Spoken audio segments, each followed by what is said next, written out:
আসসালামু আলাইকুম প্রিয় দর্শক। পুরুষ ছাড়া কি মহিলা চলতে পারে? হ্যাঁ, প্রিয় দর্শক, আসলে হাসা ছাড়া কি হাঁস খামারে ডিম পাওয়া সম্ভব?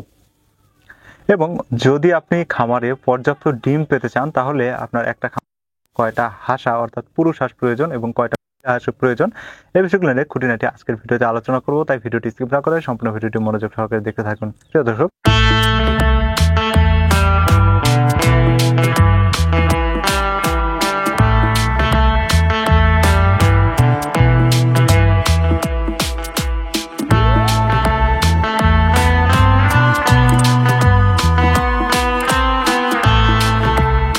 প্রিয় দর্শক, হ্যাঁ, আসলে আমরা এই যে সবসময় হাঁস লালন পালন করি বা হাঁস লালন পালনের ক্ষেত্রে আপনার কয়টা হাসা প্রয়োজন, কয়টা হাসি প্রয়োজন, বা আমাদের খামারে যদি হাসা অর্থাৎ পুরুষ হাঁস না থাকে তাহলে কি আমাদের মহিলা হাঁস যেগুলো আছে সেগুলো আদৌ ডিম দিবে বা ডিমের প্রোডাকশনটা ঠিক মতো পাবো?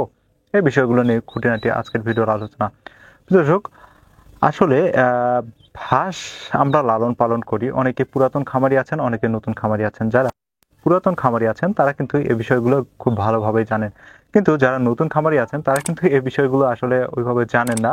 বিভিন্ন সময় আমাদের ফোন করেন বা আমাদের কমেন্ট করেন, বিভিন্ন সময় আমাদের কাছ থেকে জানতে চান যে ভাই আমাদের আমি তো 100 হাঁসই লালন পালন করতে যাচ্ছি বা মহিলা হাঁস লালন পালন করব, সেক্ষেত্রে কয় পুরুষ হাঁস প্রয়োজন, বা ভাই আমি তো আসলে হাঁস লালন পালন করবো, সেই আমার পুরুষ হাঁসের প্রয়োজন আছে, বা আমার ভাই পুরুষ হাঁস নাই।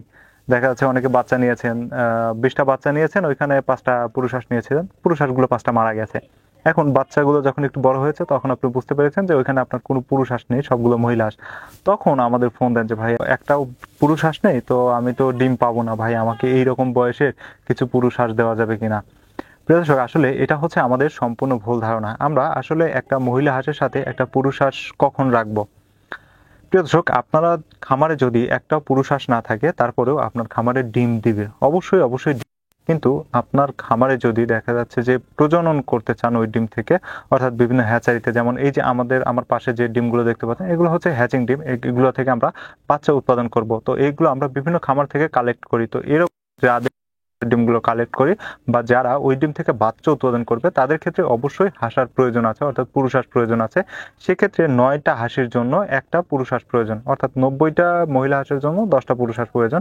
কিন্তু যারা মূলত আসলে এই যে ডিম আপনার শুধুমাত্র বিক্রি, অন্য কোনো উদ্দেশ্য নাই যে প্রজনন করবেন না বা কোনো হ্যাচারিতে দিবেন না, দেখা যাচ্ছে অনেক এলাকা আছে যে এলাকায় আশেপাশে কোনো হ্যাচারি নাই বা অনেক কম হাঁস, তো সেক্ষেত্রে আপনার বাজারেই সবসময় বিক্রি করতে হবে। তো সেক্ষেত্রে দেখা যাচ্ছে 20টা হাঁসের ভিতরে আপনি যদি 5টা পুরুষ হাঁস রেখে দেন, তো আপনার যে ইনকাম ওই 5টা পুরুষ হাঁসই তো সব খেয়ে সাফ করে দিবে। এক্ষেত্রে কিন্তু তাদের কাছ থেকে কোনো বেনিফিট পাবেন না, বরং তারা খাবার খেতেই থাকবে। কিন্তু ওই জায়গায় যদি আপনি একটা মহিলা হাঁস আরো বাড়িয়ে নেন, সেক্ষেত্রে কিন্তু আপনি ওই 5টা মহিলা হাঁসকে যেমন খাবার দিবেন, ওরা 5টা হাঁস কিন্তু আপনাকে একটা ইনকাম দিবে। কাজেই আপনারা যারা মূলত হাঁস লালন পালন করছেন, তো আপনারা যদি প্রজননের জন্য না করেন, অর্থাৎ হ্যাচারিতে না দিতে চান বা বাচ্চা উৎপাদন না করতে চান, সেক্ষেত্রে আপনাদের খামারে পুরুষ হাঁস একেবারেই না থাকলে কোনো ধরনের সমস্যা নেই। আশা করি আপনাদের ডাউটটা ক্লিয়ার হয়ে গিয়েছে। যদি আরো কোনো ডাউট থাকে অবশ্যই অবশ্যই আমাদের কমেন্ট বক্সে কমেন্ট করে জানাবেন। আর আমি যেটি বললাম, ফাইনালি 100% গ্যারান্টি সহকারে আমি বলছি যে আপনার খামারে যদি কোনো পুরুষ হাঁস না থাকে তারপরে আপনার খামারে ডিম আপনি পাবেন, কিন্তু আপনি যদি প্রজননের জন্য করেন শুধুমাত্র সেজন্য আপনার। দর্শক, আশা করি বিষয়টা বুঝতে পেরেছেন। আর যদি আমাদের ভিডিও কথা, আর আমাদের চ্যানেলে এরকম নতুন নতুন ভিডিও পেতে আমাদের চ্যানেলটি সাবস্ক্রাইব করে রাখবেন। আর আপনি যদি মনে করেন আমাদের ভিডিওর মাধ্যমে একটু হলেও উপকৃত হয়েছেন, ভিডিওটি শেয়ার করে রাখবেন যাতে আপনার মতো অন্য খামারি দেখে আমাদের ভিডিও দেখে উপকৃত হতে পারে।